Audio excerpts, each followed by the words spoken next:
Mitra nuju kana mungkin dongeng nuju dona Cipanon Indung karangan Kileksa. Mang Jaya saparakanca bade teraskeun hanca dongeng nu katunda carios nyambung judulna nyaeta Cipanon Indung ayeuna nincak bagian ke-63. Sabada Mang Jaya namatkeun bagian ke-62 ayeuna Mang Jaya ngahanca bagian ke-63. Ayu waktos cek urang Sunda cenah para mitra nyaeta waktosna jam 4 sonten deh panon poe tunggang gunung gitu. Jam 4 sonten panon poe tunggang gunung kitunya para wargi sadaya jantan upami jam 4 sonten teh panon poe tunggang gunung kitunya para wargi rupina aya pas luhureun gunung gitu nya ya naon teh dina bagian kamar gitu kagamar panon poe tunggang gunung para mitra dina bagian-bagian anu paros kalangkung disebatkeun nyaeta rupina bae urang mah di ieu pagunungan seseueurna urang Sunda mah para mitra di pagunungan janten waktos jam 4 teh panon poe tunggang gunung pas aya luhureun gunung. Mangga dongeng judulna Cipanon Indung karangan Kileksa dina bagian ke-63 urang lajengkeun wilujeng ngadangukeun.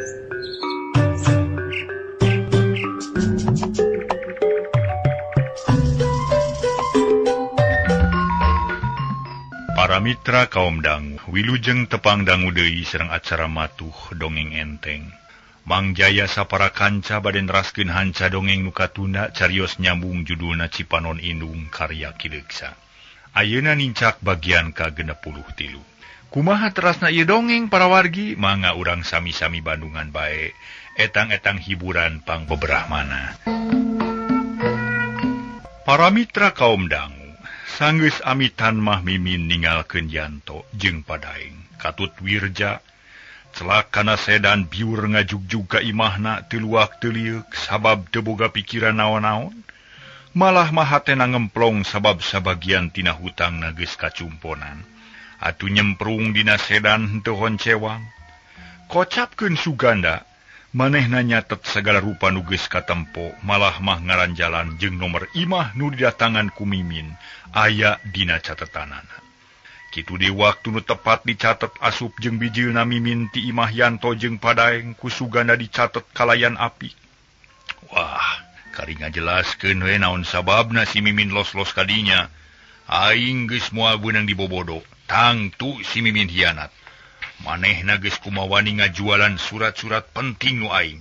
Kurang ajar ieu jiga nu ngabalukarkeun bangkrutna usaha aing teh. Kudu buru-buru dicegah ieu. Cek Suganda bari terus manehna ge ninggalkeun tempat eta. Ngajugjug ka kantor rek beberes heula bisi aya nu perlu direngsekeun poe eta. Satuluyna rek buru-buru balik ka imah nguruskeun perkara pamajikanana. Tunda heula kaayaan Suganda jeung mimin. Ayeuna kocapkeun di imah Padaeng harita tiluan ngariung. Nyatana Padaeng jeung Yanto katut wirja nu rek ngayakeun babadamian leuwih asak. Yanto, saya rek nanya nu jelas ngeunaan lalampahan maneh. Sabab kamari sore aya laporan nu asup ka saya, yen maneh geus gagabah dina lumampah, nu bakal ngabahayakeun ka perusahaan. Naha nya maneh geus nepungan si Suganda di imahna? Coba jawab. Padaeng ngamimitian nyarita tegas jeung daria. Puguh we Yanto teh reuwaseun lantaran teu rumasa ari ngahaja nepungan Suganda mah, rumasa oge kajeblos. Di mana bapak yang laporan kitu? Rupina mah laporan teh kaliru, Pak. Ulah mungkir si Yanto.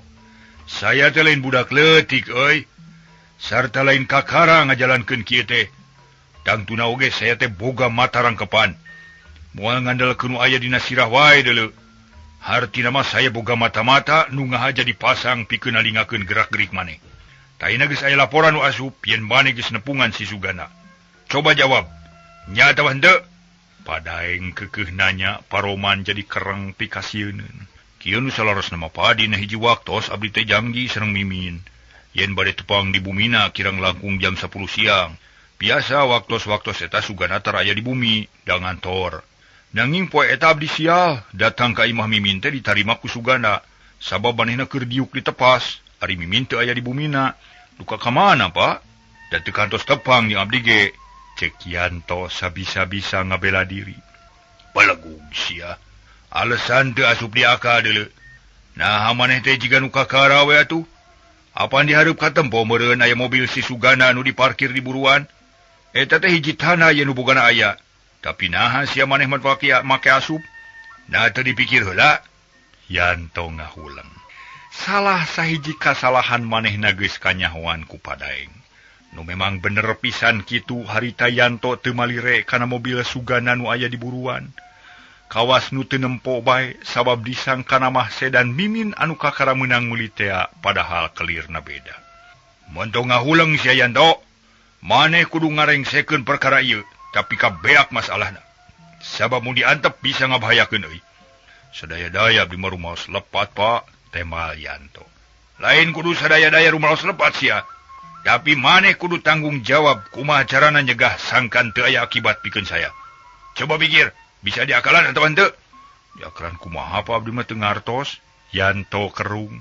Ye Yanto, ku datangna maneh ka imah si Sugana, bari jeung tepung pisan jeung jinisna ieu mangrupa lampu koneng pikeun maneh. Nu kudu hati-hati jeung waspada. Sabab si Sugana lain budak leutik, manehna geus loba pangalaman, sarta lain bantrak-bantrakeun deuleu. Dina elmuna, jadi kasalahan maneh nu saeutik bisa mere ilham ka manehna pikeun nalungtik karugian nu dialaman ku manehna. Buktina kamari sore aya di laporan sejen, yen si Sugana ngukuntit maneh nepi ka imah. Hah? Naleres Padaeng? Yanto kacidareuwasna, beungeutna pias sarta jajantung naratung. Tong nanya kitu sia, saya moal ngabohong di dieu deuleu. Ayeuna jawab pertanyaan saya. Naha ngomong naon maneh ka si Sugana? Naha disebutan kaayaan saya jeung nu sejen-sejena? Nah diterangkeun yen maneh anak buah saya atawa henteu? Muhun Pak Margi. Yanto teu kebat nyaritana kapotong ku Padaeng nu keheuleun pisan beungeutna geuneuh. Balagug sia. Balet sia. Bodoh sia. Nah matak naon sia tong mamawa ka dewek deuleu. Matak naon mun ngaku tukang kredit, ngaku tukang listrik jeung sajabana. Kalau ngaku anak buah saya, apaan si Sugana teh geus kenal sia ka ngaran saya. Nu tangtu bakal nimbulkeun kacurigaan pikeun manehna. Ari maneh eling tau henteu sia Yanto? Pake atuh uteuk teh euy. Padaeng bener-bener amekeun ka Yanto. Nu geus nincak jalan salah.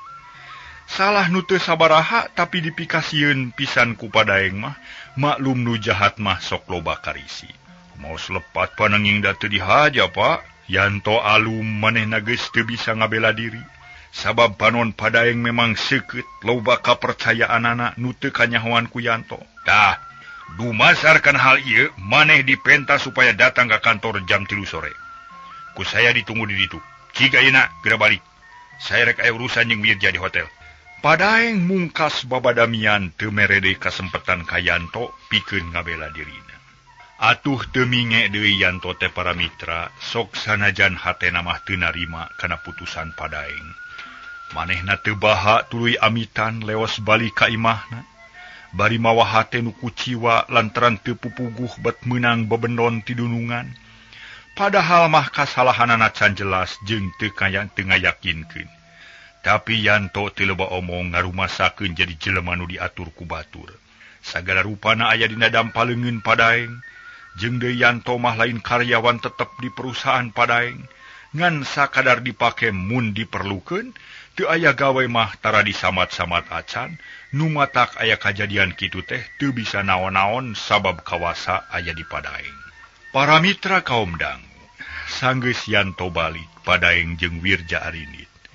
Ngajugjug ka hiji hotel di Jakarta rek ngayakeun babala gempagan, ngayakeun babadamian jeung sawatara pejabat, nu rek nyawalakeun urusan proyek anyar. Kocapkeun sorena Yanto geus indit ka kantor Padaeng, nohonan janji nu geus dikedalkeun tadi. Sanggeus tepi kana waktuna Yanto asup ka kamar direktur, kasampak teh Padaeng geus ngadagoan atuh gek Yanto diukpok nyarita. Naon-naon janten kaputusan Padaeng kuring menerima kalain ikhlas Pak. Ujug-ujug kitu we omongan Yanto teh. Sabab manehna geus mikir ti tadi mula yen baris aya kajadian nu tumiba kana dirina. Memang saya moal panjang cumarita dina urusan ieu. Sabab bareto maneh geus neken perjanjian yen rek taat ka saya dina sagala rupa urusan. Tayina maneh kudu narima kana naon-naon nu geus jadi putusan. Tah tarima. Padaeng mikeun amplop 2 nu hiji ipis dieusi surat. Nu hiji kanal rada ampeg yanto narima leungeunna ngeleper. Nuhun Padaeng permios yanto nangtung rek balik tapi dihalangan keneh ku Padaeng gek diuk deui. Aya amanat nu kudu diingetkeun ku maneh sia yanto. Ti mimiti poe ieu urusan mimin jadi tanggung jawab maneh. Saya ngan rek nguruskeun nu aya patula patali jeung hutang mimin. Jadi itu ieuna maneh nu tanggung jawab, urusan hutang kudu gancang-gancang dibayar ka saya. Tak itu. Mangga Pak tangtos dilaksanakeun. Ngan sakitu perluna yanto disaur. Leos balik bauri mawa 2 amplop, barang tepi ka imah yanto setengah meubeutkeun maneh kana kursi. Berai muka amplop nu ipis eusina surat pemberhentian. Yanto geus teu diaku jadi pagawe Padaeng. Leupas ti mimiti poe eta. Yanto ukur rumahu surat dialungkeun kana meja. Perewek nyoetkeun amplop nu hiji deui, barang eusina dibuka duit menimet. Pasangon meureun ieu teh aing teu dibutuhkeun. Ceuk Yanto bari hitung duit sa amplop dialungkeun ka pojok. Lung para mitra duit sa amplop dialungkeun ka pojok. Duit lamaran abur-aburan teu puguh, Yanto teu ngareret deui. Anggur tangah neuteup lalangit nganteur lamunan jeung sawangan. Hate Yanto jiga kosong molongpong asa teu boga lalakon jeung asa teu boga perpikahareupeun. Keur kitu kring bel disada sakali Yanto curinghak. Harita teh panona melong kana panto tapi can waka incah tina kursi. Kalah ka ngahuleng bel disada sakali deui rada lamat matak gandeng. Kapaksa Yanto nangtung, koloyong murupanto barang berai dibuka di luar geus ngajanteng mimin pok nanya. Kunaon manihara rese teuing rek muka panto teh? Torek? Mimin jiga nu amek, panon semu beureum. Asup, Yanto ngaleos ka tengah imah gek diuk dina urut tadi. Mimin nuturkeun bari nitenan kaayaan di imah, breh nempo duit anu ngayang di pojok beulah katuhu. Mimin meningah huleng lila-lila pok nanya. Nah naonan itu Yanto? Nah duit diawur-awur gitu. Henteu butuh? Diukeula atulah ulah waka loba tatanya keur lieur saya teh. Jawab Yanto bari mureleng. Huntu kataraka kerot gek Mimin diuk panon molotot ka Yanto. Kunaon itu jiga nu keur amek-amekan? Bener Min. Kuring keur amek ya. Lantaran dekebat nyaritana kop kana surat nu ngagoler dina meja. Song dibikeun ka Mimin, Mimin ge teu loba omong atuh surat ditampanan tuluy dibaca. Jeroning hate. Barang geus tamat ret ka Yanto paroman robah watireun ka Yanto. Naon sababna itu Yanto? Nah Yanto teh korupsi atawa kumaha? Lain urusan kitu. Lah, pokona mah geus tong ngilu kana ikut campur urusan saya lah. Rek itu kita jadi masalah. Nganu di pikiran ku kuring ain mah anjeun Min. Yanto ngajawabna teu nyumponan pananya Mimin. Kalah ka nyaritakeun nu sejen atuh Mimin beuki heran. Kumaha ieu teh sateu puguh teuing meuni matak bingung. Aya naon atuh ieu teh? Mimin, perkara kuring nu dipecat ku Dudungan teu kudu dipikiran, sabab geus kitu risiko kuring salaku anak bawang Padaeng. Nu dipikiran ku saya diri anjeun. Kumaha ayeurna? Naon di pikiran anak da kudu puguh atuh? Mimin beuki heraneun. Sakabeh nu geus dipilampah ku Mimin jeung kuring, ayeuna geus kaameu ku Sugana. Hal ieu teh kasalahan Mimin, sabab waktu kuring datang ka ditu Mimin kalah kainit. Jiga nu ngahaja nyingkahan kuring, sangka nincak disalah. Jeung deui aya nu leuwih hanyaka di imah teh bet aya Sugana. Hiji jalma nu salilana disingkahan. Sangkan ulah patepung. Tak itu nu jadi pikiran kuring temin. Ceuk Yanto bari pepeta nyalahkeun ka Mimin. Atuh Mimin teh kalah kabeuki teu ngarti. Namake nyalahkeun ka kuring jeung deui naon hubungan kajadian eta jeung nu dipecatna Yanto ku Padaeng? Naon maksudna teh Yanto teu ngarti kuring mah? Kieu Min. Kuring teh apan mata-mata Padaeng. Mun kuring geus kapanggih ku Sugana hartina Rusia mimiti bocor nu akhirna bakal ngabahayakeun kana kasalamatan perusahaan Padaeng. Sakurang-kurangna Padaeng bakal dicuriga ku Sugana. Takulantaran kitu pikeun meresikeun rereged nu matak nyilakakeun kuring dipecat ku Padaeng. Ku jalan kitu Padaeng salamet tina tuduhan. bisa nolak jeung ngangkat tangan nyebut teu nyaho kana urusan ieu. Tah kitu maksud Padaeng teh. Mun kitu mah Padaeng teh kejem meureunnya teu ngahargaan kanu gede jasana. Mun geus kieu rek kumaha Rianto? Pan jadi nganggur meureun. Mimin hariwang mangkaning Yanto teh hiji-hijina lalaki nu jadi gunung panangeuhan manehna. Ulah mikiran ngangurna dan jan teu digawe di Padaeng ge. Ari usah mah loba keneh jalan sejen. Aing mah pikirannya diri anjeun, nah rek kumaha maksud anjeun? Rek keukeuh hayang babarengan jeung kuring nu batan sakieu. Ceuk Yanto terang-terangan ngomongna matak ngageterkeun jajantung Mimin meunggaskeun sakabeh harepan. Ai, nah Yanto make nyarita kitu. Nah embung diiluan ku Mimin. Atau memang geus teu suka babarengan meureunnya? Mimin molotot. Lain kitu Min. Ieu mah karunya we ka Mimin bisi kaduhung jagana. Sabab saya mah batan sakieu atuh buktina, moal bisa nyenangkeun ka Mimin teh. Panyaho sorangan ayeuna mah kuring geus teu digawe ieu teh. Ari niat rek ngahiji babarengan mah kuring mah moal manang harta ieu. Nu penting mah kasatiaan jeung kajujuran. Sabab kukuring geus karasa kumahana langsana jadi pamajikan direktur nu salilana sibuk. Kahayang jeung cita-cita teu kacumponan, loba duit ge teu sugema. Yanto jempe. Manehna melowong deui lalangit pikiran kumalayang ka mana-mani. Loba kasusah jeung kabingung sabab nusa nyana mah Mimin teh teu hayang-hayang teuing. Da tadi ge ukur heureuyan bari ngajalankeun tugas ti Padaeng. Ayeuna pancen ti Padaeng geus rengse. Tangtu we wawuh ka Mimin teh teu saeutik hartina, tapi barang dipikir deui dina kaayaan werit manehna butuh ku Mimin, lantaran mun manehna teu boga duit bisa menta ka Mimin. Tungtungna Yanto jadi bingung naha mending ngahiji atawa mending papisah jeung Mimin, teu kajawab ku hatena. Yanto, kuring menta jawaban nu tegas. Kumaha ayeuna mun geus kieu? Nah anjeun rek tega micieun ka kuring? Mimin nanya deui. Kieu tu ayeuna Mimin lah pikeun saheulaanan mah rencana urang teh tunda heula. Sabab kaayaan keur meujeuhna werit ieu teh. Kuring dipecat ti pagawean, ari Mimin diancam bahaya. Sabab sugana geus ngambeu kana lalampahan Mimin jeung kuring. Bisi Mimin teu nyaho mah si sugana teh geus kungsi kuntit kuring nepi ka imah. Jadi ieu tempat teh geus kanyahoan ku sugana. Nu hartina geus kaasup daerah bahaya pikeun urang. Ceuk Yanto dari anaker. Manehna bener-bener hariwang. Di mananya ho kitu? Lain nyingsieunan ka kuring?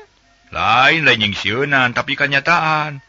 Nu laporan teh mata-mata Padaeng nu ku kuring teu kanyahoan ngaran jeung rupana.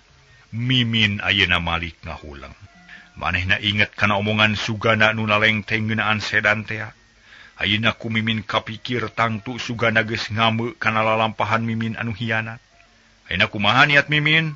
Rek naon datang ka dieu wayah kieu? Kumaha mun sugana nyusul tangtu bahaya gede ieu teh? Yanto nyarita deui.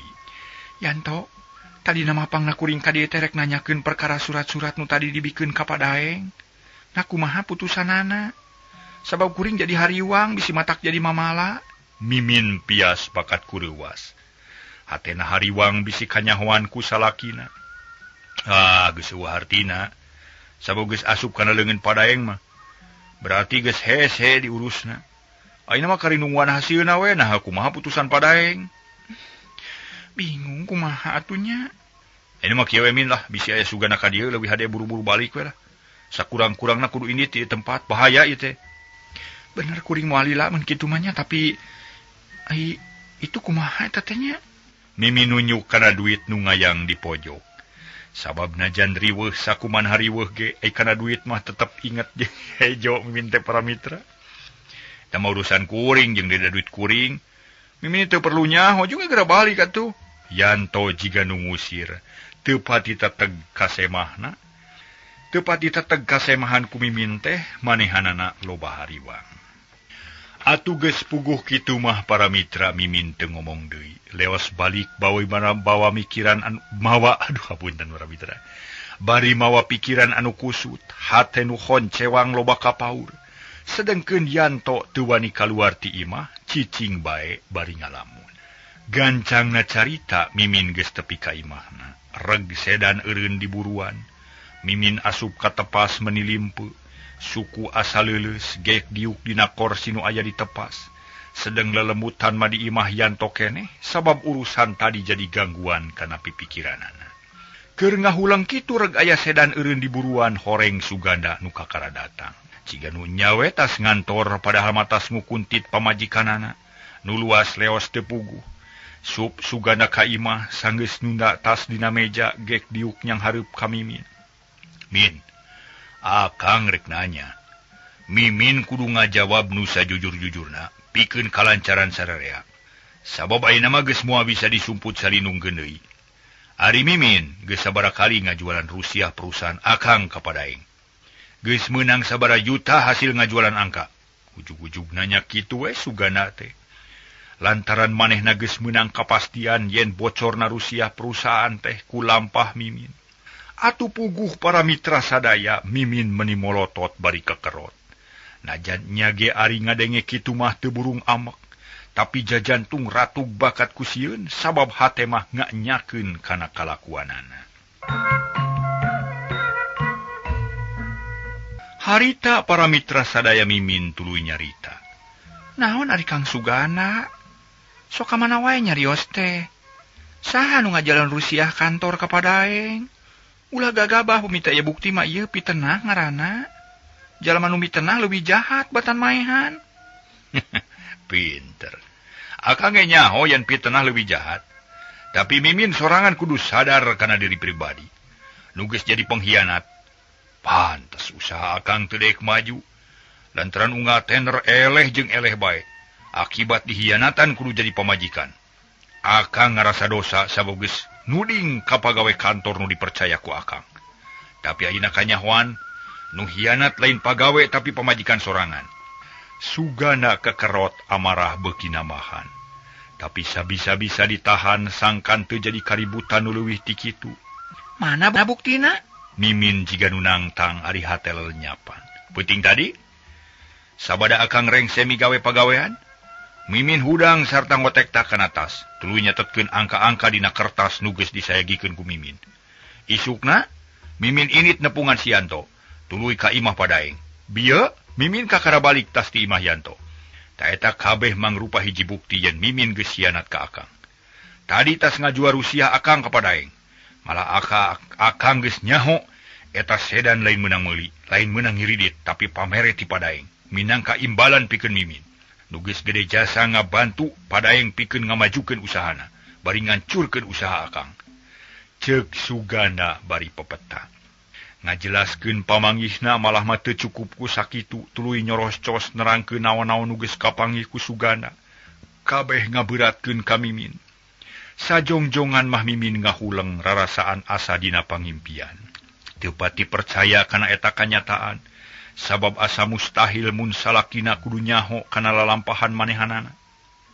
Mimin, ye, coba jawab ku maneh. Geus sabaraha kali kikituan, geus sabaraha juta hasil hianat ti salaki. Cek Suganda malikeun pertanyaan nu tadi sabab Mimin can ngajawab. Kang Suganda, eta kabeh pitenah malulu. Teu aya nu bener hiji oge. Sabab kuring mah teu rumasa. Kuring mah wawuh ka Yanto katut teh ka Padaeng teh samata-mata ukur butuh keur pijalaneun pikeun ngahontal ka hayang kuring. Nyatana hayang mobil. Ta ina mobil geus bukti geus we teu aya deui masalah jeung Padaeng mah ngan samet dinya wabuhna oge. Teu bisa. Teu bisa kitu, akang teh lain budak leutik, Min. Akang moal beunang dibebenyokeun. Na dikira akang teh torek. Na dikira akang teh lolong. Teu kitu, Min. Tapi akang teh bisa nempo, bisa ngadenge jeung bisa mikir ku euteuk nu baras. Jadi nuduh kami Min teh lain tanpa bukti, tapi kanyataan. Mana kanyataan anak? Mimin keukeuh mungkir. Tuh. Sedan nu dipake ku maneh eta hiji bukti. Yen maneh hianat, maneh geus loba ngabohong ka akang. Bebejang ngiridit buktina lain. Akang yakin eta sedan pamere ti Padaeng. Geus teu kudu dipungkir deui lah. Atuh sajaba ti kitu sabulan deui baris aya bukti nu leuwih jelas. Mun tender beunang ku perusahaan Padaeng hartina maneh nu hianat. Sabab penawaran akang geus pangmurahna, moal aya deui nu panghandapna. Dibandingkeun jeung batur. Jeung di akang teu mungkin mun kudu ngurangan deui penawaran, sabab mun kurang ti sakitu moal meunang hasil. Sedengkeun perusahaan Padaeng geus nyaho kana jumlah penawaran ti akang. Moal asa-asa dina ngajukeun penawaran nu leuwih murah. Sabab niatna ge lain neangan kauntungan tapi hayang ngancurkeun perusahaan akang. Atuh sajaba ti kitu maneh moal sieun rugi. Lantaran najan rugi tina proyek eta bakal menang untung ti proyek sejen. Sabab usahana geus gede jeung maju. Beda deui jeung akang nu seuseut-seuat. Modal saeutik usaha teu maju-maju. Jadi putusanana urang tunggu sabulan deui. Mun padaeng unggul dina marebutkeun tender nu ayeuna, jelas maneh hianat jeung jahat. Ceuk Sugana bari nunjuk kana irung Mimin, mun teuras kawaruga awewe mah cigana Mimin ditampiling nya-nyaan harita oge. Jahat kene Kang Sugana, sabab geus mitanah ka kuring, ditambah ku mitanah ka padaeng nu can puguh karuhan. Kuring teu percaya kana sakabeh omongan anjeun. Temal Mimin beuki wani. Manehna geus teu ngajenan ka salaki. Bisa jadi mun akang disebut mitenah teh, sabab nu nyebutkeunna oge jahat jeung tukang hianat. Ayeuna mah teu kudu loba catur, bandungan we sabulan deui. Mun geus bukti rasakeun wawalesna. Sugana terus nangtung. Sup ka kamar geblug mebeutkeun maneh kana kasur teng ngalamun. Ari Mimin harita teh ngahuleng di tempat tidurna. Teu usik-usik kawas nu katenung, hapunten di tempat diukna. Reuas ngadenge kekecapan salakina kitu, jeung na deui Mimin teh kacidaherana. Naha salakina bet nyaho nepi ka palebah dinya. Lila-lila Mimin sadar. Sarta inget kana omongan Yanto, yen salakina memang geus ngambeu kana kalakuan manehna nu jahat. Tetela omongan si Yanto teh bener. Ayeuna aya buktina salaki aing togmol nu diinghianat ka aing. Tapi mangsa bodoh teuing sabab aing mah rumasa geus hianat. Tapi da teu maksud ngancurkeun salaki tadina oge. Nu diarah teh duit pamere ti Yanto jeung padaeng. Kakarang-karang harti ayeuna mah yen angka penawaran teh mangrupa tungtung nyawa pikeun perusahaan Kang Sugana. Tapi aing teu hayang ngabela dabongan. Teu ngahargaan kana kahayang awewe. Teu ngarti jiga si Yanto. Paduli teuing najan rek ancur ge. Keur aing mah taya untungna. Mending hirup sorangan babarengan jeung si Yanto nu geus bukti mika nyaah mika cinta. Jeung bageur deui ngarti kana kahayang awewe. Mangsa bodoh lah. Ceuk Mimin dina hatena. Tuluy ngusap beungeut jung nangtung sup ka tengah imah. Tuluy rarat-reret kawas aya nu diteangan, akhirna gek diuk dina kursi, ngalamun mikiran nu bakal kajadian. Para mitra anu mulia, tisaprak aya kajadian kitu. Antara Mimin jeung Sugana beuki jauh. Najan saimah jiga teu wawuh. Kawas jeung jalma saliwat nguruskeun bubutuh sapopoe masing-masing migawe sorangan. Sabab Mimin geus teu daekeun ngawulaan ka Sugana, sabalikna Sugana ge mungeun dikawulaan ku Mimin. Kapaksa jiga nu hirup ngaduda. Nyeuseun nitah ka Minatu, dahar cukup ku meuli atuh ku ayana kitu biaya hirup jadi tambah gede sedengkeun usaha keur meujeuh nawerit. Mimin ge sarua bae manehna kudu ngatur duit balanja sabisa-bisa. Sabab Sugana teu mere duit bulan eta, pikeun nyumponan pangabutuh kapaksa perhiasan nu aya dijual jaar heula keur dahar. Karasa beuratna ku Mimin, tapi rek wakca kalalaki teu wani jeung kasomongan ngawasa kana dirina. Teu daek ngaku salah sabab hayang ngabuktikeun heula yen dirina teh teu salah. Akibat hirupna teu puguh tujuan, silih antep jeung salaki, hirup saimah tapi hare-hare. Kocapkeun para mitra sadaya, heuleut saminggu, Sugana ngahaja init nepungan ka padaeng langsung ka imahna. Lantaran hayang salse jeung ulah kaganggu ku acara seje. Barang dan datang ka imahna padaeng kabeneran keur aya, atuh bisa langsung adu hareupan. Teu kudu miceunan waktu basa mimiti pateuteup beungeut. Hate Sugana ngaketer jantung ratug, getih asa ngagolak. Sabab moal poho jeung moal kasamaran najan geus wisan ge tetep inget yen anu aya hareupeuna teh padaeng nu kungsi tepung di Bandung sasat jadi musuh dina widang usaha da kungsi seleh-elehkeun. Kurang ajar geuning si daeng wara ieu teh musuh aing, ceuk hate Sugana bari molohok. Hampir poho yen harita keur boga urusan penting nu kudu buru-buru direngsekeun harita.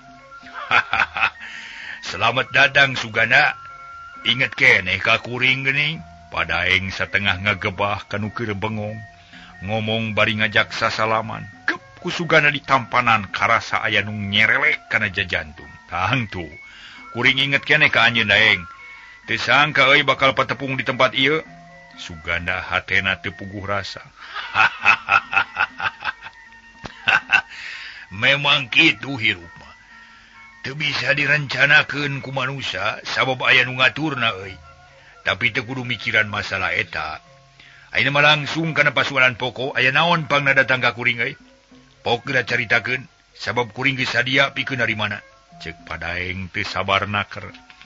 Hayang geura nyaho kana ketakna Suganda nu geus lila diincer-incer ku manehna. Nya syukur atuh.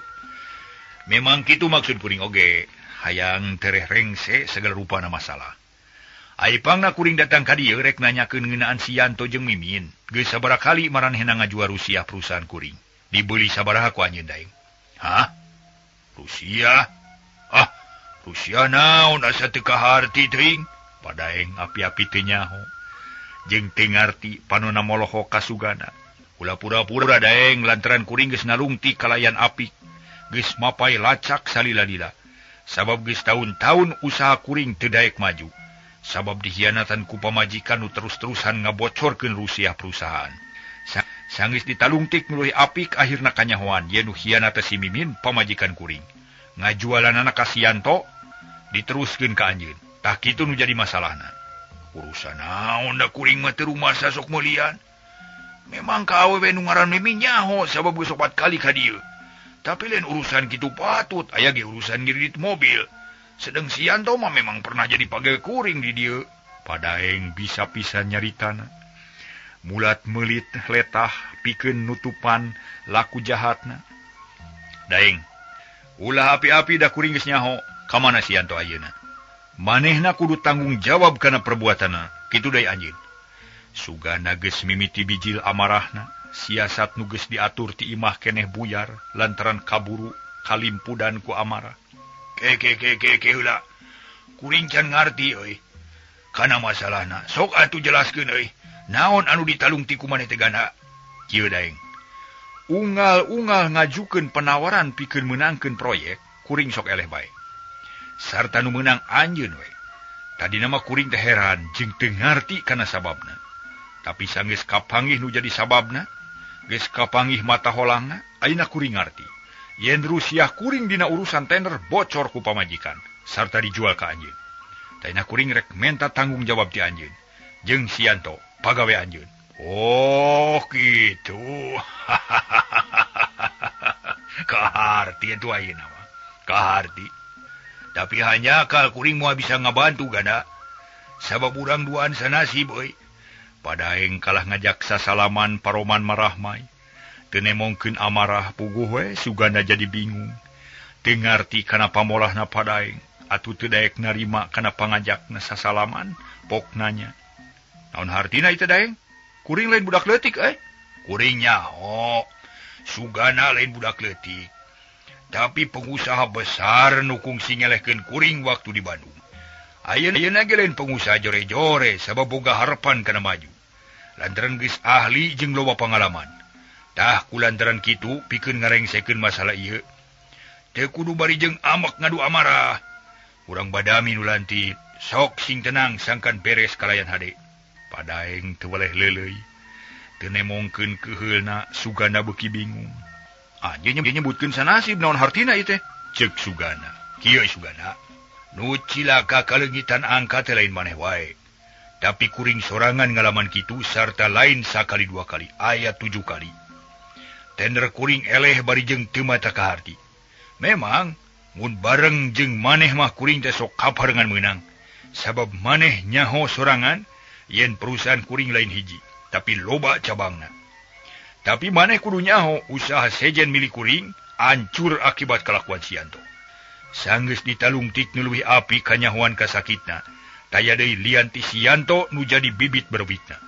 Manehna malingan Rusia perusahaan dibocorkeun dijual ka perusahaan sejen. Sanggeus kanyahoan kitu ku kuring langsung dipecat. Malah macan lila. Kira-kira saminggu nu kaliwat. Tah kitu nu saenyana mah. Jadi maneh ulah wakan nuding ka kuring sabab kuring sorangan karugian dihianatan ku si Yanto. Suganda ngahuleng. Manehna teu bisa nyarita deui. Ari lantaran menta tanggung jawab duit Padaeng teh teu bisa ngajukeun bukti nu pasti. Sedengkeun ayeuna Padaeng nyarita kitu matak susah ngalawan. Kumaha? Gana? Kahartin teu euy? Munyak itu memang kaharti tapi mana buktina? Dagoan sagedeng. Padaeng cengkat tuluy nyokotas anu ngagoler luhureun meja leutik di pojok rohangan. Kop kana map tuluy neangan arsip pemecatan Yanto. Kabeneran teu hese neangan da memang tara tingaleun. Sabab maksudna ge dijieun alat pikeun ngabela diri sangkan suganda teu nuding kamanehanana. Coba gana titenan surat-surat ieu tang tuku maneh kaharti. Cek Padaeng bari song mikeun surat-surat ka suganda. Kop ditampanan ku suganda dititenan kalayan apik, tetela bener. Eta surat-surat teh ngajelaskeun ngeunaan kasalahan Yanto nu geus hianat ka Padaeng. Ngatang tu surat-surat nu teu pati bener mah. Teu pasti bener da eta mah siasat Padaeng, tapi ai surat pemecatan mah bener sabab Yanto geus dikaluarkeun. Munnya kieu kudu kumaha tu kuring teh? Jadi bingung ieu teh. Teu kudu bingung-bingung gana. Sabab teu aya jalan sejen iwa ti kudu miceunan kasakitna. Kuring dirugikeun ku si Yanto, nah make kudu mikir panjang, pecat we sakalian. Loba keneh pagawe mah. Tah maneh ge bisa kitu pamajikan hianat keur naon dipiara wae. Ari geus yakin kitu mah, pecat we loba keneh awewe nu leuwih hade jeung pinter. Ceuk Padaeng tegas. Teu asa-asa nyaritana, sugana unggut-unggutan amarah nu tadi minuhan dada, ayeuna ngadak-ngadak lempes. Percayakan omongan Padaeng nu memang dibarengan ku bukti-bukti nu bisa dicekel. Sedeng manehna ngadakwa ka Padaeng, buktina henteu kumplit mung waktosna kabujeng seep.